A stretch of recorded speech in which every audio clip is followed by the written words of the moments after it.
Okay, Rajay, we are going to start with the third chapter, that is third unit, classification of elements and periodicity in properties. As the name indicate, what it name required to tell us, that is classification of elements means ਹੁਣ second chapter ਤੱਕ ਆਪਾਂ ਇਹ ਪੜ੍ਹ ਚੁੱਕੇ ਹਾਂ ਕਿ ਆਪਾਂ ਜਿਹੜਾ ਹੈਗਾ ਐਲੀਮੈਂਟਸ ਲੱਭ ਲਏ ਆ, ਠੀਕ ਹੈ। ਉਹਨਾਂ ਦੀਆਂ ਹੁਣ ਅਲੱਗ-ਅਲੱਗ ਪ੍ਰੋਪਰਟੀਜ਼ ਆ ਸਾਰੇ ਐਲੀਮੈਂਟਸ ਦੀਆਂ, ਅਤੇ ਉਹਨਾਂ ਪ੍ਰੋਪਰਟੀਜ਼ ਨੂੰ ਇਕੱਠਾ ਕਰਕੇ ਐਲੀਮੈਂਟਸ ਨੂੰ ਇੱਕ ਜਗ੍ਹਾ 'ਤੇ ਕਲਾਸੀਫਾਈ ਕਰਨਾ ਹੈ। Why do we need classification? To make their study easy. Need of classification is need of classification ਕੀ ਹੈ ਆਪਣੇ ਕੋਲੇ? To make the study easier, ਕਿ ਉਹਨਾਂ ਦੀ ਆਪਾਂ ਨੂੰ ਸਟੱਡੀ ਕਰਨੀ ਈਜ਼ੀ ਹੋ ਜੇ। ਕਿਉਂਕਿ number of elements have been found, ਤਾਂ ਬਹੁਤ ਸਾਰੇ ਐਲੀਮੈਂਟਸ ਸੀਗੇ ਜਿਹੜੇ ਆਪਣੇ ਨੇਚਰ ਦੇ ਵਿੱਚ ਸੀਗੇ ਜਾਂ ਜਿਹੜੇ ਸਾਇੰਟਿਸਟ ਨੇ ਲੱਭ ਲਏ ਸੀਗੇ।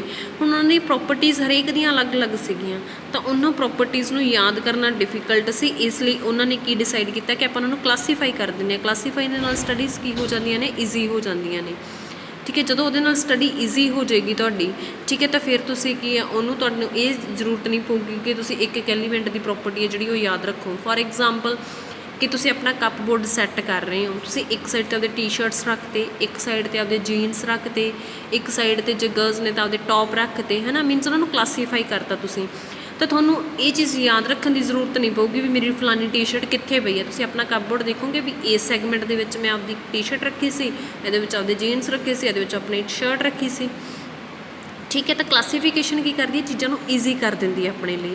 ਤਾਂ ਕਰਕੇ ਐਲੀਮੈਂਟਸ ਦੀ ਤਾਂ ਫਿਰ ਜ਼ਰੂਰੀ ਸੀ, ਕਿਉਂਕਿ ਆਪਣੀ ਜਿਹੜੀ ਐਡਵਾਂਸਮੈਂਟ ਦੇ ਵਿੱਚ ਹੈਲਪਫੁਲ ਹੈਗੇ ਆ, ਹੈ ਨਾ। ਅਤੇ ਇਹਨਾਂ ਦੀ ਸਟੱਡੀ ਤਾਂ ਆਪਾਂ ਨੂੰ ਬਹੁਤ ਜ਼ਰੂਰੀ ਹੈ, ਤਾਂ ਕਰਕੇ ਇਹਨਾਂ ਦੀ ਸਟੱਡੀ ਨੂੰ ਈਜ਼ੀ ਕਰਨ ਦੇ ਵਾਸਤੇ ਆਪਾਂ ਕਲਾਸੀਫਿਕੇਸ਼ਨ ਆਫ ਐਲੀਮੈਂਟਸ ਕੀਤੀ। ਉਹ ਸਭ ਤੋਂ ਪਹਿਲਾਂ ਮੈਂਡਲੀਵ ਨੇ ਸਭ ਤੋਂ ਵਧੀਆ ਕੀਤੀ ਸੀ, ਉਹਨੇ ਪੀਰੀਓਡਿਕ ਟੇਬਲ ਬਣਾਇਆ ਸੀ, ਠੀਕ ਹੈ।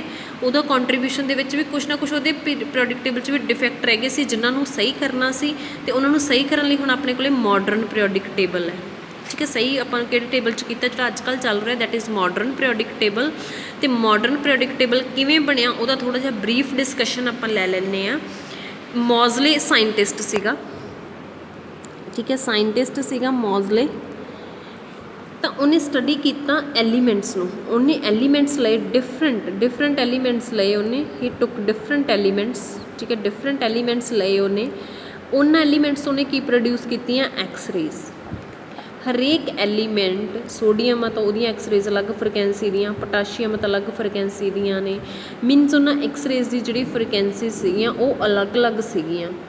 ਉਹਨੇ ਜਦੋਂ ਐਕਸ-ਰੇਜ਼ ਪ੍ਰੋਡਿਊਸ ਕੀਤੀਆਂ, ਹੁਣ ਐਕਸ-ਰੇਜ਼ ਕਿਉਂ ਪ੍ਰੋਡਿਊਸ ਕਰਦੇ ਆ? Because we have studied in second chapter that cathode rays produce X-rays. ਅਤੇ ਕੈਥੋਡ ਰੇਜ਼ ਕਿਹਦੇ ਤੋਂ ਬਣਦੀਆਂ ਨੇ? ਇਲੈਕਟ੍ਰੋਨਸ ਤੋਂ। ਅਤੇ ਐਲੀਮੈਂਟਸ ਦੇ ਵਿੱਚ ਇਲੈਕਟ੍ਰੋਨਸ ਹੁੰਦੇ ਹੀ ਹੁੰਦੇ ਆ, ਦੈਟ ਮੀਨਸ ਕੈਥੋਡ ਰੇਜ਼ ਤੋਂ ਐਕਸ-ਰੇਜ਼ ਆਈਆਂ ਆਪਣੇ ਕੋਲੇ। ਇਹਨਾਂ ਨੂੰ ਐਕਸ-ਰੇਜ਼ ਨੂੰ ਜਦੋਂ ਉਹਨੇ ਇਮਿਟ ਕਰ ਲਿਆ ਡਿਫਰੈਂਟ ਐਲੀਮੈਂਟਸ ਦੇ ਵਿੱਚੋਂ, ਉਸ ਤੋਂ ਬਾਅਦ ਉਹਨੇ ਫਰਦਰ ਸਟੱਡੀ ਕੀਤੀ। ਤਾਂ ਉਹਨੇ ਇਹਨਾਂ ਨੂੰ ਸਟੱਡੀ ਕਰਨ ਤੋਂ ਬਾਅਦ ਇੱਕ ਆਪਾਂ ਨੂੰ ਰਿਲੇਸ਼ਨ ਦਿੱਤਾ। ਰਿਲੇਸ਼ਨ ਕਿਹਦੇ ਵਿਚਕਾਰ ਦਿੱਤਾ? ਫ੍ਰੀਕੁਐਂਸੀ ਆਫ ਐਕਸ-ਰੇਜ਼ ਅਤੇ ਅਟੋਮਿਕ ਨੰਬਰ, ਇਹਨਾਂ ਦੋਨਾਂ ਚੀਜ਼ਾਂ ਦੇ ਵਿਚਕਾਰ ਰਿਲੇਸ਼ਨ ਦਿੱਤਾ। ਐਂਡ ਰਿਲੇਸ਼ਨ ਕੀ ਸੀ? √ν = A(z-B), where nu is the frequency of X-rays, ਜਿਹੜੀਆਂ ਐਕਸ-ਰੇਜ਼ ਐਮਿਟ ਹੋਈਆਂ ਉਹਨਾਂ ਦੀ ਫ੍ਰੀਕੁਐਂਸੀ ਆ ਗਈ, Z ਆਪਣੇ ਕੋਲ ਅਟੋਮਿਕ ਨੰਬਰ ਆ ਗਿਆ, A ਅਤੇ B ਕੌਨਸਟੈਂਟ ਹੋ ਗਏ। ਕਿਉਂਕਿ ਫ੍ਰੀਕੁਐਂਸੀ ਹਰੇਕ ਐਲੀਮੈਂਟ ਅਲੱਗ ਟਾਈਪ ਦੀਆਂ ਐਕਸ-ਰੇਜ਼ ਕੱਢ ਰਹੇ ਸੀ, ਅਲੱਗ ਐਨਰਜੀ ਦੀਆਂ, ਟਾਈਪ ਨਹੀਂ ਐਨਰਜੀ ਦੀਆਂ, ਤਾਂ ਕਰਕੇ ਉਹਨਾਂ ਦੀ ਫ੍ਰੀਕੁਐਂਸੀ ਵੀ ਅਲੱਗ ਸੀਗੀ, ਠੀਕ ਹੈ। ਅਤੇ ਜਿਹੜਾ ਹੁਣ Z ਹੈ atomic number, obviously it is different for different element, ਠੀਕ ਹੈ। A ਅਤੇ B same for all elements. ਜਿਹੜੇ A ਅਤੇ B ਉਹਦੇ ਕੌਨਸਟੈਂਟਸ ਲਏ ਸੀ ਉਹਨੇ ਆਪਦੀ ਡੈਰੀਵੇਸ਼ਨ ਦੇ ਵਿੱਚ, ਕਿਉਂਕਿ ਡੈਰੀਵੇਸ਼ਨ ਆ ਪੂਰੀ ਦੀ ਪੂਰੀ, ਠੀਕ ਹੈ, MSc ਲੈਵਲ ਦੇ ਤੱਕ। ਤਾਂ ਉਹ ਤੁਸੀਂ ਉਹਦੀ ਡਿਟੇਲ 'ਚ ਨਹੀਂ ਜਾਣਾ, ਸਿਰਫ ਅਤੇ ਸਿਰਫ ਤੁਸੀਂ ਇਹ ਦੇਖਣਾ A ਅਤੇ B ਕੌਨਸਟੈਂਟਸ ਸੀਗੇ, ਠੀਕ ਹੈ। ਇਸ ਰਿਲੇਸ਼ਨ ਨੂੰ ਦੇਣ ਤੋਂ ਬਾਅਦ ਉਹਨੇ ਗ੍ਰਾਫ ਡਰੋ ਕੀਤਾ। ਗ੍ਰਾਫ ਕਿਹਦੇ ਵਿਚਕਾਰ ਕੀਤਾ? √ν ਅਤੇ Z ਦੇ ਵਿਚਕਾਰ। ਉਹ ਗ੍ਰਾਫ ਕਿਹੜੀ ਫਾਰਮ 'ਚ ਆਇਆ? Straight line. ਕਿਹੜੀ ਫਾਰਮ 'ਚ ਆਇਆ ਉਹ? ਆਪਣੇ ਕੋਲੇ ਸਟਰੇਟ ਲਾਈਨ ਆਇਆ। ਤਾਂ ਆਹ ਸਟਰੇਟ ਲਾਈਨ ਨੇ ਵਾਈ ਐਕਸਿਸ ਦੀ ਸਾਈਡ ਨਿਊ ਲਿਆ, ਠੀਕ ਹੈ, ਐਕਸ ਐਕਸਿਸ ਦੀ ਸਾਈਡ Z ਲਿਆ। ਤਾਂ ਉਹਨੇ ਗ੍ਰਾਫ ਦੇਖਿਆ ਤਾਂ ਗ੍ਰਾਫ ਕਿਹੜੀ ਫਾਰਮ 'ਚ ਬਣਦਾ? ਸਟਰੇਟ ਲਾਈਨ 'ਚ ਬਣਦਾ। ਇਸ ਸਾਰੀ ਚੀਜ਼ ਤੋਂ ਬਾਅਦ ਉਹਨੇ ਕਨਕਲੂਜ਼ਨ ਕੀ ਕੱਢਿਆ? He concluded that atomic number is the fundamental property of elements, ਕਿ ਜਿਹੜੀ ਆਪਣੇ ਕੋਲ ਅਟੋਮਿਕ ਨੰਬਰ ਆ ਉਹ ਬੇਸ ਹੈ ਐਲੀਮੈਂਟਸ ਦੀ ਡਿਸਟਰੀਬਿਊਸ਼ਨ ਦਾ, ਉਹਦੀਆਂ ਪ੍ਰੋਪਰਟੀਜ਼ ਅਟੋਮਿਕ ਨੰਬਰ 'ਤੇ ਡਿਪੈਂਡ ਕਰਦੀਆਂ। ਜਿਵੇਂ ਮੈਥ ਦੇ ਵਿੱਚ ਤੁਸੀਂ ਦੇਖਦੇ ਹੋ, ਠੀਕ ਹੈ, ਕਿ ਬੇਸ ਕੀ ਹੈ 1 2 3 ਹੈ, ਅਤੇ ਇੱਥੇ ਅਟੋਮਿਕ ਨੰਬਰ ਆਪਣੇ ਅਗਲੀ ਜਿਹੜੀ ਚੀਜ਼ ਆ ਉਹਦਾ ਮੋਡਰਨ ਪੀਰੀਓਡਿਕ ਟੇਬਲ ਦਾ ਬੇਸ ਹੈ, ਠੀਕ ਹੈ।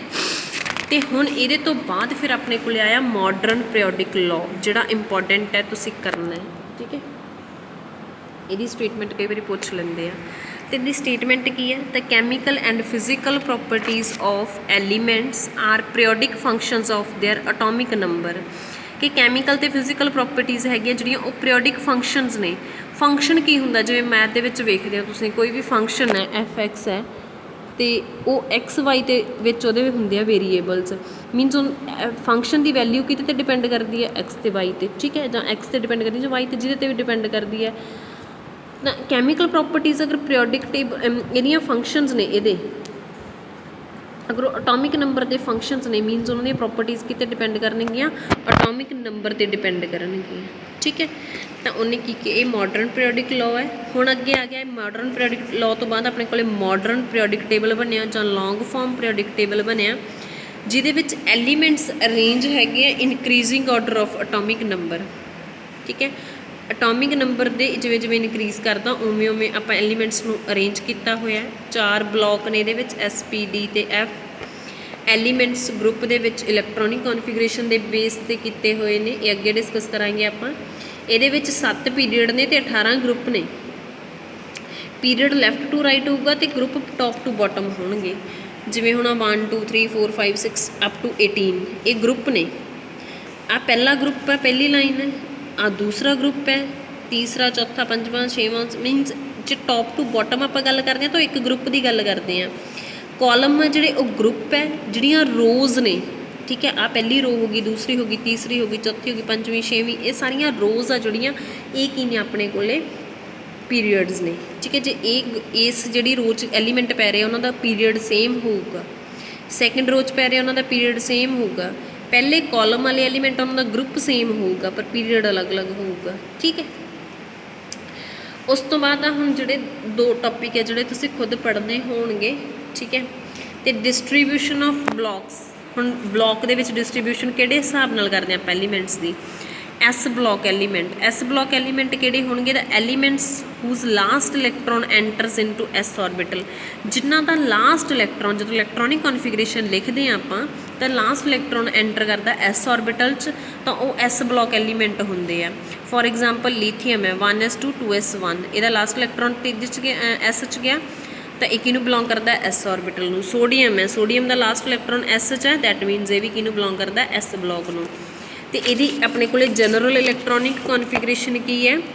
NS1 to 2। ਜਨਰਲ ਇਲੈਕਟ੍ਰੋਨਿਕ ਕੌਨਫੀਗਰੇਸ਼ਨ ਕੀ ਹੁੰਦੀ ਹੈ ਕਿ ਜਿੰਨੇ ਵੀ S ਬਲੋਕ ਦੇ ਐਲੀਮੈਂਟ ਹੈ ਉਹਨਾਂ ਦੇ ਲਾਸਟ ਦੇ ਵਿੱਚ S ਆਰਬਿਟਲ ਹੋਊਗਾ, ਅੱਗੇ N ਦੀ ਵੈਲਿਊ ਕੁਛ ਵੀ ਹੋ ਸਕਦੀ ਹੈ 1 ਤੋਂ ਲੈ ਕੇ 7 ਤੱਕ, ਅਤੇ ਉੱਪਰ ਜਿਹੜੇ ਇਲੈਕਟ੍ਰੋਨ ਉਹ 1 ਤੋਂ ਲੈ ਕੇ 2 ਤੱਕ ਹੋਣਗੇ। ਜਿਹੜੇ ਵੀ ਐਲੀਮੈਂਟ ਦੀ ਇਹ ਪ੍ਰੋਪਰਟੀ ਹੋਊਗੀ ਉਹ S ਬਲੋਕ ਨੂੰ ਬਿਲੋਂਗ ਕਰੂਗਾ। ਜਿਹਦੀ ਇਲੈਕਟ੍ਰੋਨਿਕ ਕੌਨਫੀਗਰੇਸ਼ਨ ਇਸ ਤਰੀਕੇ ਦੀ ਹੋਊਗੀ ਲਾਸਟ ਆਰਬਿਟਲ ਦੇ ਵਿੱਚ, ਉਹ ਕਿਹਨੂੰ ਬਿਲੋਂਗ ਕਰੂਗਾ?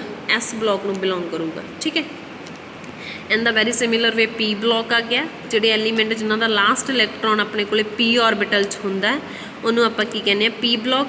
ਜਿਵੇਂ ਆਪਣੇ ਕੋਲ ਇਹਦੀ ਜਨਰਲ ਇਲੈਕਟ੍ਰੋਨਿਕ ਕੌਨਫੀਗਰੇਸ਼ਨ ਹੈ NS2 NP1 to 6, ਕਿ 2 ਲਾਸਟ ਆਰਬਿਟਲ ਦੇਖਣੇ ਆ, ਠੀਕ ਹੈ। ਬਿਲਕੁਲ ਲਾਸਟ ਤੋਂ 2 ਚੱਕਣੇ ਆ, ਇੱਕ S ਅਤੇ ਇੱਕ P।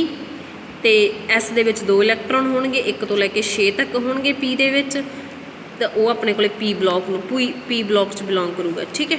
ਜਿਵੇਂ ਕਾਰਬਨ ਦਾ 6 ਅਟੋਮਿਕ ਨੰਬਰ ਹੈ ਅਤੇ ਇਲੈਕਟ੍ਰੋਨਿਕ ਕੌਨਫੀਗਰੇਸ਼ਨ ਇਹ ਹੈ। ਹੁਣ ਦੇਖੋ ਲਾਸਟ 'ਤੇ N ਦੀ ਵੈਲਿਊ 2 ਹੈ, ਦੋਨੋਂ ਆਰਬਿਟਲ 'ਚ N ਸੇਮ ਹੋਣੀ ਚਾਹੀਦੀ ਹੈ। ਇੱਥੇ S2 ਆ ਗਿਆ, P2 ਆ ਗਿਆ, ਅਤੇ ਕਿਹਨੂੰ ਬਿਲੋਂਗ ਕਰਦਾ? P ਬਲੋਕ ਨੂੰ। ਨਾਈਟ੍ਰੋਜਨ ਆ ਗਿਆ 2s2 2p3, P ਬਲੋਕ ਨੂੰ ਇਹ ਵੀ ਬਿਲੋਂਗ ਕਰਦਾ, ਠੀਕ ਹੈ। ਅਤੇ ਉਸ ਤੋਂ ਬਾਅਦ ਹੁਣ ਆਪਣੇ ਨੈਕਸਟ ਆ ਗਿਆ ਹੁਣ ਆਪਣੇ ਕੋਲ D block elements. D block element ਦੇ ਵਿੱਚ ਲਾਸਟ ਇਲੈਕਟ੍ਰੋਨ ਕਿਹਦੇ 'ਚ ਐਂਟਰ ਕਰਦਾ? D orbital of penultimate shell. Penultimate ਹੁੰਦਾ ਲਾਸਟ ਤੋਂ ਪਹਿਲਾਂ ਵਾਲਾ, ਠੀਕ ਹੈ, ਬਿਫੋਰ ਦਾ ਲਾਸਟ ਸ਼ੈਲ। ਇੱਕ ਸ਼ੈਲ ਲਾਸਟ ਵਾਲੇ ਤੋਂ ਪਹਿਲਾਂ, ਜਿਵੇਂ ਉਹਦਾ ਲਾਸਟ ਸ਼ੈਲ S ਹੋਊਗਾ ਅਤੇ ਉਹਦੇ ਤੋਂ N ਦੀ ਵੈਲਿਊ 1 ਘੱਟ ਹੋਊਗੀ ਅਤੇ D ਆਰਬਿਟਲ ਹੋਊਗਾ। ਡੀ 'ਚ 1 ਤੋਂ ਲੈ ਕੇ 10 ਇਲੈਕਟ੍ਰੋਨ ਹੋ ਸਕਦੇ ਆ ਅਤੇ 0 ਤੋਂ ਲੈ ਕੇ 2 ਤੱਕ ਐਸ 'ਚ ਹੋ ਸਕਦੇ ਆ। ਜਿਵੇਂ ਮੰਨ ਲਓ 23 ਅਟੋਮਿਕ ਨੰਬਰ ਆ ਤੁਹਾਡੇ ਕੋਲੇ, ਇਹਦੀ ਇਲੈਕਟ੍ਰੋਨਿਕ ਕੌਨਫੀਗਰੇਸ਼ਨ ਬਣ ਗਈ 1s2 2s2 2p6 3s2 3p6 4s2, ਕਿਉਂਕਿ ਆਪਾਂ ਪਹਿਲਾਂ 4s ਫਿਲ ਕਰਦੇ ਹਾਂ ਫਿਰ 3d ਕਰਦੇ ਹਾਂ, ਇਹ ਯਾਦ ਰੱਖਣਾ ਹੈ। ਤਾਂ 4s2 'ਚ 2 ਪਾਤੇ ਇਹਦੇ 'ਚ, ਅਤੇ ਇਹਦੇ 'ਚ ਕਿੰਨੇ ਰਹਿ ਗਏ 3d। ਲਾਸਟ ਇਲੈਕਟ੍ਰੋਨ ਕਿਹਦੇ 'ਚ ਗਿਆ, ਡੀ ਔਰਬਿਟਲ 'ਚ, ਲਾਸਟ ਇਲੈਕਟ੍ਰੋਨ ਡੀ ਔਰਬਿਟਲ 'ਚ ਹੀ ਜਾਊਗਾ, ਠੀਕ ਹੈ। ਅਤੇ ਇਹਦੇ ਵਿੱਚ ਪਰ ਕੀ ਹੈ, ਪੈਨਲਟੀਮੇਟ ਸ਼ੈਲ ਹੈ, ਇਹਦੇ 'ਚ ਦੇਖੋ n ਕਿੰਨੀ ਹੈ, n ਦੀ ਵੈਲਿਊ s ਦੇ ਨਾਲ ਵਾਲੀ ਹੋਊਗੀ, n 4 ਹੈ ਅਤੇ n-1 d ਹੈ, ਤਾਂ ਇਹਦੀ ਇਲੈਕਟ੍ਰੋਨਿਕ ਕੌਨਫੀਗਰੇਸ਼ਨ ਇਹਦੇ ਨਾਲ ਮੈਚ ਕਰਦੀ ਹੈ, ਤਾਂ ਕਰਕੇ ਕੀ ਹੈ, ਡੀ ਬਲੋਕ ਹੈ, ਠੀਕ ਹੈ।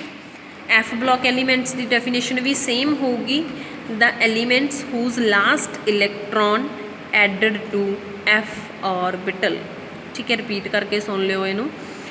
सो एफ ब्लॉक आ गया, ये इलैक्ट्रॉनिक कॉन्फिगरेशन है, ਇਹਦੀ इलैक्ट्रॉनिक कॉन्फिगरेशन एफ ब्लॉक की थोड़ी जी कॉम्प्लीकेटेड है because lots of exceptions are there, बहुत एक्सैप्शनस ने, even maximum exceptions F block 'ਚ ਨੇ, ठीक है।